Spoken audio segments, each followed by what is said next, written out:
Hello and good morning all dear student.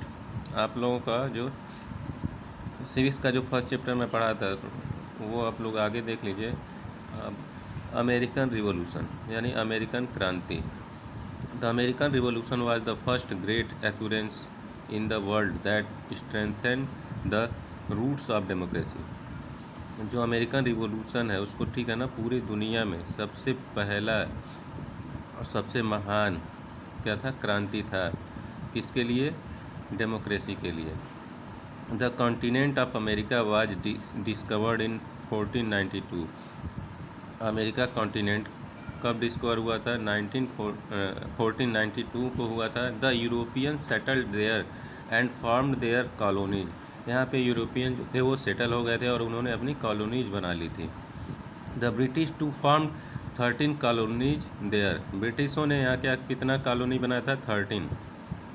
These colonies could make their laws, but they were under the supreme authority of the British government. जो colonies इन्होंने 13 colonies बनाई थी, ठीक है ना, उसका क्या था? अपना खुद का क्या लॉ था, कानून था, लेकिन वो उसका जो सुप्रीम अथॉरिटी था, उसका जो प्रमुख अधिकार था वो किसके पास था? ब्रिटिश गवर्नमेंट के पास था। The British government imposed heavy taxes on them and they were not given any say in the governance. जो ब्रिटिश गवर्नमेंट था, ठीक है ना, वो उन पे जहाँ जो लोग वहाँ पे रहते थे, जिन 13 कॉलोनीज पर हैवी टैक्सेस लगाते थे और उनसे क्या करते थे, और किसी भी कीमत पे उनसे क्या करते थे, वो लेना चाहते थे टैक्स।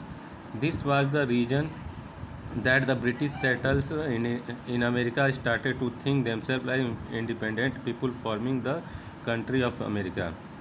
यही रीज़न था कि वहाँ के जो अमेरिका के जो लोग थे, ठीक है ना, वो ब्रिटिश को क्या करना चाहते थे, वहाँ से भगाना चाहते थे और अपने आप को आज़ाद करना चाहते थे, ठीक है ना, और फॉर्मिंग मतलब गठन करना चाहते थे अपने कंट्री का, इंडिपेंडेंट कंट्री का।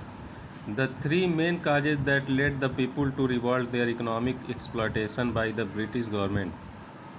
जो 3 मेन कॉज थे, ठीक है ना, वहाँ के रिवॉल्ट करने के जो आंदोलन था, ठीक है ना, वो था सबसे इकोनॉमिक वहाँ के जो इकोनॉमिक आर्थिक एक्सप्लॉयटेशन कर रहे थे लोग, बर्बादी कर रहे थे ब्रिटिश गवर्नमेंट के लोग, उनके खिलाफ। Unwillingness of the people to pay for the British army garrisoned in American colonies and their willingness to participate in the policies affecting them.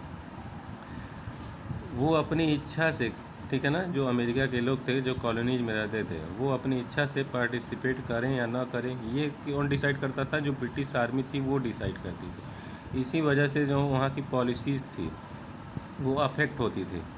The American revolution started with the Boston T party in 1773। American revolution कब start हुआ था? America की जो क्रांति start हुई थी वो Boston T party से स्टार्ट हुई थी। बॉस्टन टी पार्टी हुई थी 1773 में। When the people raised their voice against the British monarch by throwing the tea boxes overboard a ship। जब ये रिवॉल्यूशन स्टार्ट हुआ, ठीक है ना, तो वहाँ के जो लोग थे उन्होंने कहाँ से स्टार्ट हुआ था? उन्होंने एक शिप से स्टार्ट किया था। शिप पे जो टी बॉक्सेस थे उसको उन्होंने क्या किया? उसको फेंकना स्टार्ट कर दिया। फॉलोइंग दिस, इसके फलस्वरूप क्या हुआ? The war of American independence was fought between. इसके बाद अमेरिका अपने आप को आज़ाद कराने के लिए उन्होंने वार मतलब युद्ध लड़ाना शुरू किया। कब शुरू किया? 1775 से लेकर 1785 तक, under the leadership of George Washington. और ये जो युद्ध था अमेरिकन इंडिपेंडेंस का, वो किसके लीडरशिप में हुआ था? George Washington, the president of US. ये जॉर्ज वाशिंगटन जो थे अमेरिका के सबसे पहले प्रेसिडेंट थे। In 1776 Thomas Jefferson drew up the American declaration of independence declaring all people as equal. इसके बाद जब ये युद्ध होना स्टार्ट हो गया तो 1776 को थॉमस जेफरसन ने, ठीक है ना, अमेरिकन डिक्लेरेशन ऑफ अमेरिका को आज़ाद घोषित कर दिया और सभी लोगों को एक समान मानना स्टार्ट कर दिया। At the end of the war the British were defeated. जब इस वार का एंड हुआ, युद्ध का एंड हुआ, तो जो ब्रिटिश थे वो क्या हुए? हार गए। The 13 colonies together form the United States of America. इन 13 कॉलोनीज को मिला के यूनाइटेड स्टेट्स ऑफ अमेरिका बना। The constitution of America was written in 1787 and adopted in 1789। America का जो कॉन्स्टिट्यूशन है, ठीक है ना, उसको कब उसको लिखने का काम स्टार्ट हुआ 1787 में, और इसको उन्होंने अडॉप्ट किया कब 1789 को। The most important features of the constitution of America is the bill of rights. जो सबसे मोस्ट इम्पॉर्टेंट फीचर है अमेरिका कॉन्स्टिट्यूशन का वो क्या है, बिल ऑफ राइट्स, यानी लोगों को जो अधिकार है। It gives fundamental right to the people of America. इसने क्या किया, फंडामेंटल राइट लोगों को दिया, अमेरिका के लोगों को। इसके बाद the United States of America was formed with 13 states which have increase to 15 at present. America में जब का यूनाइटेड स्टेट्स ऑफ अमेरिका का जब फॉर्म हुआ था, ठीक है ना, जब वो बना था तो वहाँ 13 स्टेट थे, लेकिन अभी कितने हो गए, बढ़ते बढ़ते 50 हो गए हैं स्टेट। अब इसके बाद फ्रेंच रिवोल्यूशन आ जाते हैं।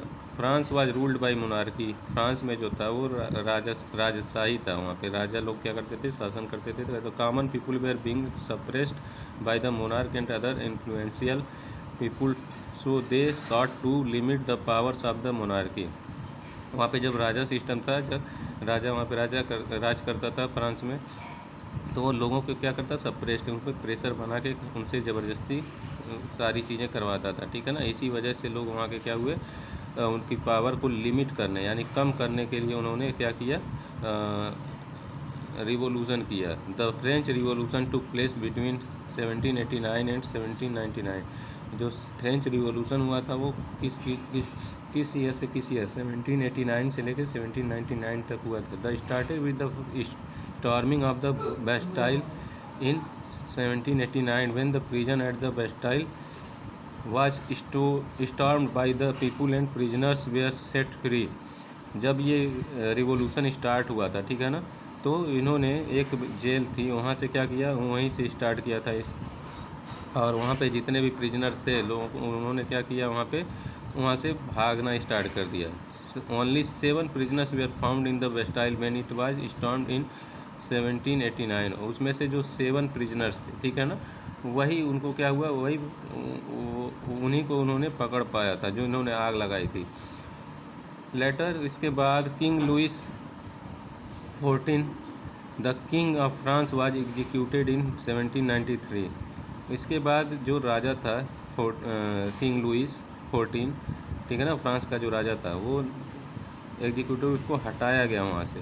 The monarchy was replaced by Republican form of government. उसके बाद राजशाही को हटा के मोनार्की के जगह पे क्या किया गया, रिपब्लिकन फॉर्म ऑफ गवर्नमेंट को स्टार्ट किया गया। The declaration of the rights of man and citizen gave the people the right of liberty, equality and fraternity. जब ये होने के बाद डिक्लेरेशन हो गया कि ये लोग क्या हो गए, वहाँ से मोनार्की सिस्टम हट जाएगा, ठीक है ना, और वहाँ पे रिपब्लिकन गवर्नमेंट चलेगी, तो लोगों को वहाँ पे कौन कौन से राइट्स मिले, लिबर्टी का, इक्वलिटी का और फ्रेटर्निटी का। इस वीडियो में बस इतना ही। आप लोग इस चैप्टर को रीड करते रहिए। Thank you.